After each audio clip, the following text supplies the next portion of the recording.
friends, welcome to Pebbles. நான் உங்கள் கோபி சுதா கோபி சமையல். நம்ம இன்னைக்கு செய்ய போகிறது ஒரு சூப்பரான டிஷ் தாங்க. அதாவது சிக்கன் குருமா செய்ய போகிறோம். சிக்கன் சொன்னாலே எல்லாத்துக்குமே பிடிக்கும். நார்மலாக பார்த்தோன்னா நம்ம சிக்கன் குழம்பு வைக்கலாம், சிக்கன் குருமா வைக்கலாம். குருமா அப்படின்னு சொன்னாலே தேங்காய் தாங்க அரைச்சி நம்ம ஊற்ற போகிறோம். தேங்காய் கூட என்னென்னா சோம்பு, அதாவது கசகசா இருந்துச்சுன்னா கசகசா ஆட் பண்ணிக்கோங்க, அது ரொம்ப டேஸ்ட்டு கொடுக்கும். இது கூட நம்ம முந்திரி ஆட் பண்ண போகிறோம், பச்சை மிளகாய். காரத்துக்குன்னு பார்த்தீங்கன்னா நம்ம எந்த மசாலாவும் ஆட் பண்ண போகிறதில்ல, பச்சை மிளகாய் மட்டும்தான் ஆட் பண்ணுறோம். இதை வந்து ஒரு தனி பேஸ்ட் பண்ணிவிட்டு வெங்காயம் ஆட் பண்ணி நம்ம செய்ய போகிறோம். இது ரொம்ப ஈஸியாகவும் செய்யலாம். இது காம்பினேஷன் பார்த்திங்கன்னா இடியாப்பம் தான் நல்ல காம்பினேஷன். இடியாப்பம் இல்லைன்னா ஆப்பத்துக்கு நம்ம யூஸ் பண்ணிக்கலாம். இட்லிக்கு வந்து அந்தளவுக்கு நல்லா, இட்லி தோசைக்கு வந்து அது காம்பினேஷனே கிடையாது இந்த சிக்கன் குருமா. சப்பாத்திக்கும் வந்து நல்லா டேஸ்ட் கொடுக்கும், பூரிக்கும் நம்ம சாப்பிட்லாம். இந்த 4 ஐட்டத்துக்கு தாராளமாக நம்ம இந்த சிக்கன் குருமா செய்யலாங்க. இப்போ எப்படி செய்கிறதுன்னு பார்க்கலாம்.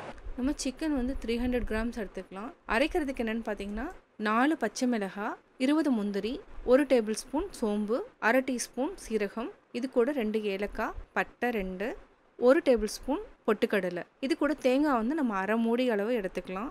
இப்போ நான் ஆட் பண்ணது பார்த்திங்கன்னா 1/2 மூடிக்கு கொஞ்சம் கம்மியாக எடுத்துருக்கிறேன். இப்போ நம்ம அரைச்சி எடுத்துட்டோம். இப்போ ஒரு பேன் வச்சுக்கலாம். பேனில் வந்து ஒரு 3 டேபிள் ஸ்பூன் அளவுக்கு எண்ணெய் விட்டுக்கலாம்.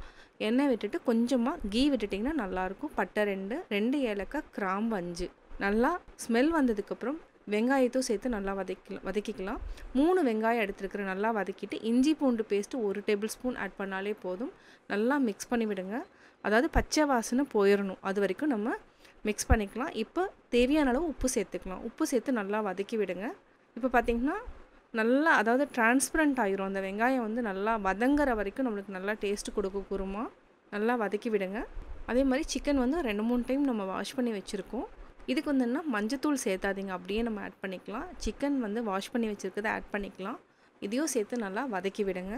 வதக்கி விட்டிங்கன்னா இதுலேயே கொஞ்சமாக நம்ம கொத்தமல்லி தழை துவிக்கலாம். அது என்னென்னா ஒரு கொஞ்சம் ஃப்ளேவருக்காக தான் நம்ம எடுக்கிறோம். இது ஆப்ஷனல் தான், நீங்கள் தேவையான ஆட் பண்ணிக்கோங்க. கொஞ்சமாக கீ விட்டுக்கலாம். தண்ணி ஆட் பண்ணிவிட்டு சிக்கன் நல்லா வேக வச்சுக்கலாம். முதல்ல ஒரு 2 to 3 மினிட்ஸ் மூடி வச்சுக்கோங்க. இடையில பரட்டி விட்டுருங்க. இப்போ நம்ம அரைச்சி வச்சுருக்கிற தேங்காய் கலவையை ஆட் பண்ணிக்கலாம். இது வந்து என்னென்னா ஒரு கொதி வந்ததுக்கப்புறம் நீங்கள் ஒரு 2 மினிட்ஸ் to 3 மினிட்ஸ் இருந்தாலே போதும். தேவையான அளவு உப்பு சேர்த்துட்டு மூடி வச்சுடுங்க. நல்லா கொதிச்சதுக்கப்புறம் நம்ம இறக்கிக்கலாம். நல்லா கொதி வந்துருச்சு. இப்போ பாருங்கள், பார்க்கவே நல்லாயிருக்கு. அதாவது இதே மாதிரி தான் வந்து நம்ம வெஜிடபிள் குருமாவும் செய்வோம். சிக்கன் குருமா வந்து என்ன ஆப்பத்துக்கு நல்லாயிருக்கும், இடியாப்பத்துக்கு நல்லாயிருக்கும், அதே மாதிரி பூரிக்கு நல்லாயிருக்கும், சப்பாத்திக்கு நல்லாயிருக்கும். சுவையான chicken kurma ready. Chicken kurma எப்படி செஞ்சீங்கிறத பார்த்தீங்கன்னா நீங்களும் வீட்டில் ட்ரை பண்ணி பாருங்கள். கரெக்டாக இந்த வீடியோ பிடிச்சிருக்கும். இந்த வீடியோ பிடிச்சதுன்னா லைக் பண்ணுங்கள், ஷேர் பண்ணுங்கள், கமெண்ட் பண்ணுங்கள். அதாவது இந்த லிங்க்கை வந்து நீங்கள் உங்கள் ஃப்ரெண்ட்ஸ் அண்ட் ஃபேமிலிக்கும் சென்ட் பண்ணுங்கள். தேங்க்யூ.